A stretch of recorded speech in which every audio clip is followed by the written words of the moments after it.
Historia en 5 minutos. Bienvenidas y bienvenidos a Historia en 5 minutos. Yo soy Alejandra y hoy tenemos con nosotros a un invitado muy especial que es Carlos, especialista en historia de los Inuit, que además tiene un canal de YouTube llamado Lores y Roles. En este canal, Carlos comparte contenido sobre cine, antropología, historia, literatura y también rol. Os dejo por aquí su canal por si os interesa, para que os suscribáis y le echéis un vistazo, porque desde luego tiene contenido muy interesante. Además, es un invitado especial para mí, no solo porque es un gran especialista en la materia, sino porque también estudiamos juntos la carrera y él es doctor en Historia y Arqueología. Y por si esto no fuera poco, él mismo estuvo unos meses en Groenlandia conviviendo con los Inuit, con los popularmente conocidos como esquimales, y por este motivo no se me ocurría nadie mejor para hablarnos sobre este tema. Pero antes de dejaros con Carlos, quiero animaros a que os suscribáis a este canal, a Historia en 5 minutos, si todavía no lo habéis hecho, y a que le deis like a este vídeo. Es una forma totalmente gratuita que tenéis de apoyar mi trabajo y el contenido que estoy generando en YouTube, y hacerlo más visible para otros espectadores. Y sin más, darle las gracias a Carlos, y no os olvidéis de visitar su canal. Os dejo con él. Hola a todas, hola a todos.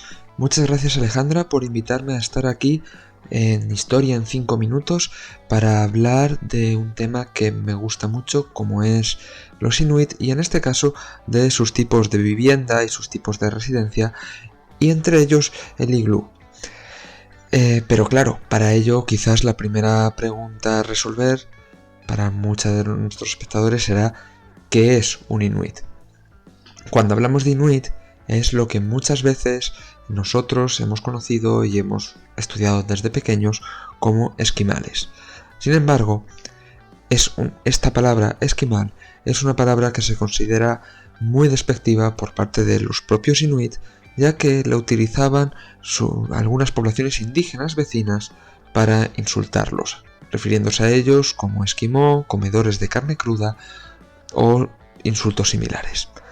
Por eso, siempre que se hable de las poblaciones del Ártico norteamericano, en diferentes regiones, desde Canadá, Alaska, incluso Groenlandia y una pequeña parte de Siberia, vamos a hablar de Inuits en lugar de, como se ha hecho en otras ocasiones, de esquimales.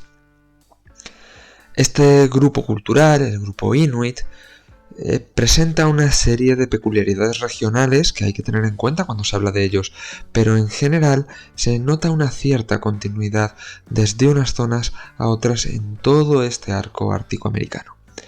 Son herederos, los Inuit actuales y los Inuit históricos son herederos directos de la cultura Thule, una cultura arqueológica que apareció en las regiones más o menos en torno al estrecho de Bering, entre Siberia y Alaska, hace ahora mismo unos 1000 años, en torno al año 1000, y acabaron expandiéndose por todo el territorio norteamericano, superponiéndose a una cultura anterior que se conoce a nivel arqueológico como Dorset.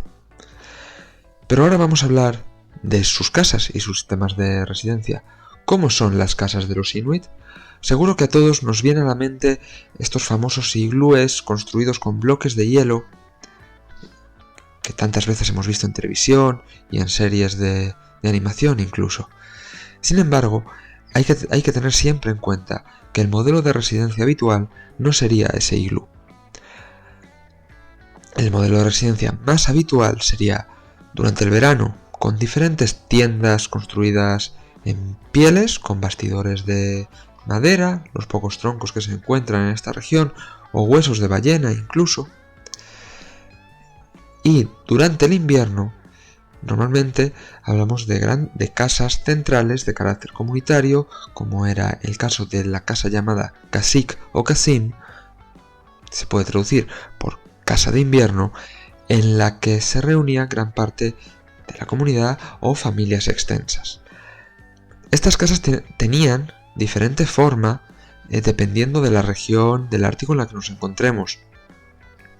En las regiones, por ejemplo, de Groenlandia, desde el norte hasta el este de Groenlandia, se encuentran lo que se llaman casas de turbera, o casas semienterradas, es decir, un habitáculo semienterrado en una colina con unos pequeños muros acotados de piedra para hacer los laterales y todo ello cubierto de tierra, musgo y turbera. De ahí que se les llame casas de turf o casas de turbera. Así se creaba una especie de cueva artificial protegida de las inclemencias ambientales. En otras regiones, sin embargo, se combinaba también este sistema de casa semienterrada con una techumbre y una cobertura también de pieles, con bastidores de hueso, de madera o los materiales que se puedan encontrar. Y únicamente en las regiones centrales del Ártico canadiense es donde sí podemos encontrar residencias familiares y comunitarias de invierno construidas directamente en la nieve y en el hielo, como grandes iglúes, pero en escasas regiones y no es lo más habitual. Lo más habitual, como ya he dicho, el iglú sería de otra manera y sería solo para las misiones de caza y las diferentes expediciones que se pudieran realizar en el día a día tradicional, es decir, alejándose unos kilómetros del lugar de residencia, pero sin tener posibilidad para volver al poblado, volver a la comunidad antes de tener que pasar noche. En esos casos es cuando se ideaba durante el invierno este diseño de casas construidas directamente con bloques de nieve. Eso es lo que siempre hemos conocido como iglús. Hace unos días, con las grandes nevadas que hubo aquí en Madrid, pudimos ver que la gente se había animado a construir iglúes en las propias calles céntricas de la ciudad.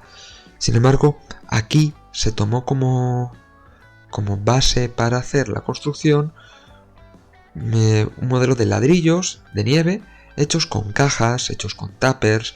Se llenaban, se compactaban y así como cuando éramos pequeños hacíamos castillos de arena llenando los cubos de arena, se hicieron los iglúes de nieve en Madrid. Sin embargo, en el modo de vida inuit tradicional, esto no se hacía con moldes, sino que se cortaba y se tallaba cada uno de estos ladrillos, cada una de estas losas de nieve compacta, se tallaban con un largo cuchillo llamado pana.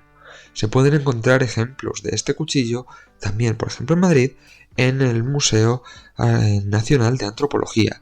Ahí se pueden encontrar ejemplos del pana, es decir, un cuchillo largo, normalmente utilizado por los hombres, que se utilizaba tanto en labores de caza como para cortar la nieve de manera regular y así construir finalmente estos iglúes, estas residencias provisionales para expediciones, para viajes largos con algún imprevisto, y en un par de horas se podía llegar a erigir toda esta construcción. Poco a poco, empezando obviamente por abajo, haciendo círculos y más círculos, estrechándose poco a poco hasta poner la última pieza en la parte superior. Se puede ver algún ejemplo similar de cómo se hace esta construcción en películas como La sombra del lobo. Pero también, incluso a día de hoy, en España se pueden encontrar ejemplos y reportajes de estas construcciones, de cómo se hacen y gente haciéndolas con pequeños vídeos que podéis encontrar fácilmente en internet, incluso en España, con la Asociación de Constructores de Iglúes de Cataluña, en la que trabaja precisamente el antropólogo Francesc Bailón, que es un gran ejemplo en los estudios inuit y en la antropología inuitista. Así que, con estas pequeñas pinceladas sobre cómo eran las casas tradicionales antiguas de turbera y cómo eran las casas provisionales para algunos viajes y algunas expediciones, que serían los iglúes, solo me queda añadir que las poblaciones inuit, la cultura inuit, sigue viva en la actualidad. Aún se puede conocer en Groenlandia, en Canadá, en Estados Unidos, en el caso de Alaska, e incluso en el este de Rusia, en el extremo oriental de Siberia. Ahora las formas de residencia ya no son las tradicionales, ya no son las que se encontraron los colonizadores europeos cuando llegaron al extremo norteamericano. Ahora mismo lo habitual, por ejemplo en Groenlandia, es que existan diferentes casas de madera en bloques y módulos prefabricados en los que vive cada una de las familias. Y poco a poco, según se van haciendo cada vez más grandes las ciudades, la cultura inuit se ha ido adaptando a algunas de las costumbres de Occidente e incluso ha establecido un sistema de residencia con pisos. Pisos como los que podemos encontrar en cualquiera de nuestras ciudades. Todo esto nos lleva a ver cómo esta evolución ha ido cambiando las formas de residencia y los diferentes materiales se han ido adaptando poco a poco en una transición que realmente, para el caso del Ártico, estamos hablando de los últimos 2 siglos o 2 siglos y medio, pues es una de las últimas zonas en colonizar y en controlar por las grandes potencias occidentales. Y con eso os agradezco mucho haber estado escuchando. Espero que hayáis aprendido un poco, espero que os haya gustado y me despido. Hasta luego.